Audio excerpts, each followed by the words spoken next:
안녕하세요, 여러분. 오늘은 조금 특별한 이야기를 해보려고 합니다. 혹시 비트겐슈타인이라는 철학자를 아시나요? 아마 대부분 처음 들어보실 것 같은데요. 이 오스트리아 출신 철학자가 남긴 한 문장이 오늘날 우리 직장인들에게 정말 큰 울림을 줄 수 있다고 생각합니다. 내 언어의 한계는 곧 내 세계가 지닌 한계다. 처음 들으면 좀 어려워 보이죠? 하지만 이 말 속에는 우리가 매일 경험하는 직장 생활의 모든 순간들이 담겨 있습니다. 오늘 이 철학적 명언이 어떻게 우리의 일상을 바꿀 수 있는지 함께 알아보겠습니다. 첫 번째 메시지 말하는 힘이 곧 성장의 힘이다.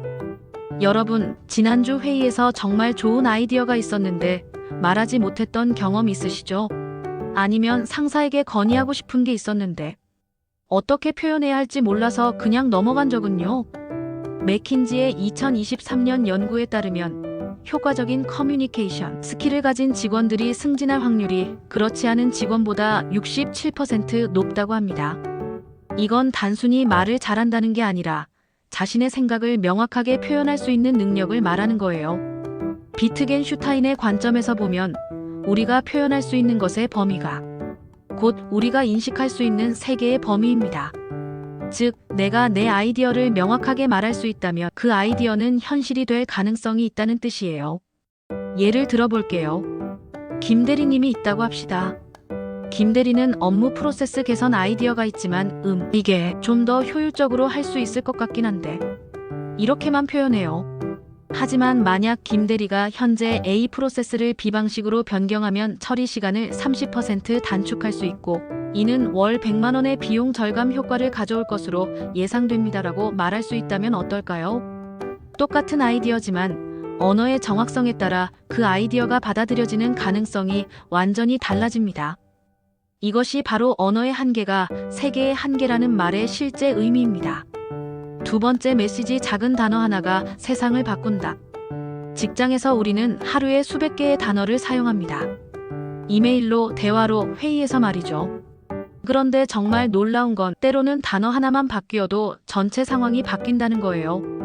한국직업능력개발원의 2023년 조사에 따르면 긍정적인 언어 사용이 팀 성과에 미치는 영향을 분석한 결과 건설적인 언어를 사용하는 팀이 그렇지 않은 팀보다 목표 달성률이 23% 높았다고 합니다. 실제 사례를 들어볼게요. 한 IT 회사에서 프로젝트가 지연되었을 때 A팀 리더는 우리가 실패했다라고 말했고 B팀 리더는 우리가 새로운 도전과 마주했다라고 표현했습니다. 같은 상황이지만 A팀은 사기가 떨어져 추가 지연이 발생했고 B팀은 오히려 더 창의적인 해결책을 찾아냈다고 해요. 비트겐슈타인이 말한 것처럼 언어는 단순히 생각을 표현하는 도구가 아니라 우리가 세상을 인식하는 방식 자체를 결정합니다. 그래서 작은 단어 하나의 선택이 우리 조직의 문화를 나아가 우리 자신의 성장을 좌우할 수 있는 거예요. 세 번째 메시지 배운 언어만큼 시야도 넓어진다. 요즘 직장에서 가장 많이 듣는 말 중 하나가 융복합 인재, T자형 인재예요. 그런데 이게 정확히 뭘 의미할까요? 저는 이것이 바로 다양한 언어를 구사할 수 있는 능력이라고 생각합니다. 여기서 말하는 언어는 외국어만이 아니에요. 마케팅 언어, 재무 언어, IT 언어, 법무 언어. 각 분야마다 고유한 언어 체계가 있거든요. 유럽연합의 2022년 다국어 능력 연구에 따르면 2개 이상의 전문 분야 언어를 구사하는 직장인이 단일 분야 전문가보다 평균 연봉이 34% 높았다고 합니다. 실제 예를 들어볼게요. 영업팀에 박 과장님이 있습니다. 원래는 영업 언어만 구사했어요. 매출, 고객, 계약 이런 단어들이 줄을 이뤘죠. 그런데 어느 날부터 데이터 분석 언어를 배우기 시작했어요. 전환율, CAC, LTV 같은 용어들을 익혔습니다. 그랬더니 놀라운 일이 일어났어요. 박 과장님은 이제 단순히 이번 달 매출이 좋습니다가 아니라 고객 생애 가치 대비 획득 비용이 개선되어 장기적 수익성이 23% 향상되었습니다 하고 말할 수 있게 되었거든요. 같은 현상을 보고도 더 정확하고 깊이 있게 이해할 수 있게 된 거죠. 비트겐슈타인의 말처럼 언어의 확장이 곧 세계 인식의 확장이 된 것입니다. 그 결과 박 과장님은 영업팀과 마케팅팀을 연결하는 브릿지 역할을 하게 되었고 승진의 기회도 얻었습니다. 네 번째 메시지, 침묵이 아닌 소통이 나를 지킨다. 한국 직장 문화에서 가장 흔한 패턴 중 하나가 참고 넘어가기예요. 부당한 대우를 받아도, 불합리한 지시를 받아도 나중에 얘기하지 뭐 하면서 넘어가는 경우가 많죠. 하지만 비트겐슈타인의 관점에서 보면 말하지 않은 것은 존재하지 않는 것과 같습니다. 내가 경험한 부당함을 언어로 표현하지 않으면 그것은 개선될 기회조차 얻지 못해요. 고용노동부 2023년 직장 내 갈등 해결 연구에 따르면 문제 상황을 적절한 언어로 표현하여 해결한 경우가 침묵으로 일관한 경우보다 직무 만족도가 41% 높았다고 합니다. 중요한 건 어떻게 표현하느냐예요. 감정적으로 폭발하거나 비난하는 식이 아니라 사실을 바탕으로 건설적으로 표현하는 것이죠. 예를 들어, 과도한 업무량으로 힘들 때, 이건 말도 안 돼요. 사람을 뭘로 보는 거예요? 현재 담당하고 있는 A, B, C 프로젝트의 예상 완료 시간이 1일 근무 시간을 초과합니다.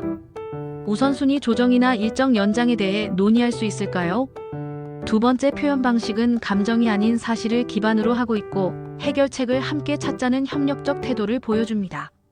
이런 언어 사용이야말로 나 자신을 지키면서도 조직 내에서 신뢰를 쌓는 방법이에요. 언어는 방어막이자 동시에 다리 역할을 합니다. 적절한 언어 사용으로 내 권리를 보호하면서도 상대방과의 관계를 해치지 않을 수 있어요. 다섯 번째 메시지, 내 언어가 내 브랜드다.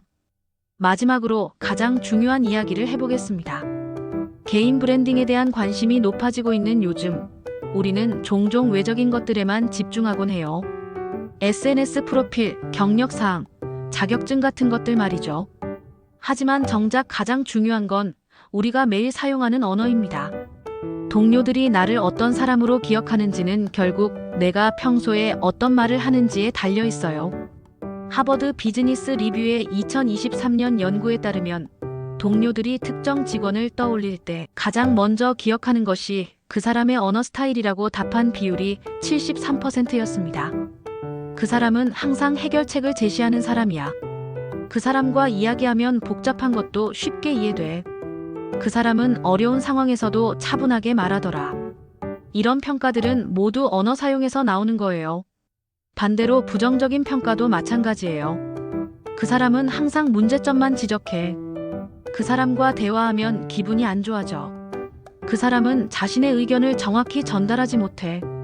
비트겐슈타인이 말했듯이 언어의 한계가 세계의 한계라면 내 언어의 품질이 곧 내 전문성과 신뢰도를 결정한다고 볼 수 있어요.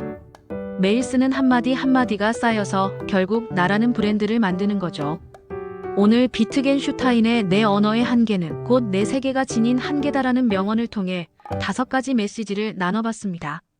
첫째, 말하는 힘이 곧 성장의 힘이고, 둘째, 작은 단어 하나가 세상을 바꿀 수 있으며, 셋째, 배운 언어만큼 시야도 넓어지고, 넷째, 침묵이 아닌 소통이 나를 지키며, 다섯째, 내 언어가 곧 내 브랜드라는 것이었습니다. 내일부터 여러분의 언어를 조금씩 바꿔보세요. 더 정확하게, 더 긍정적으로, 더 건설적으로 표현해보세요. 새로운 분야의 언어를 배워보고 어려운 상황에서도 적절한 언어로 소통해보세요. 여러분의 언어가 확장되는 만큼 여러분의 가능성도 무한히 확장될 것입니다. 오늘도 수고 많으셨고 내일도 멋진 하루 되세요.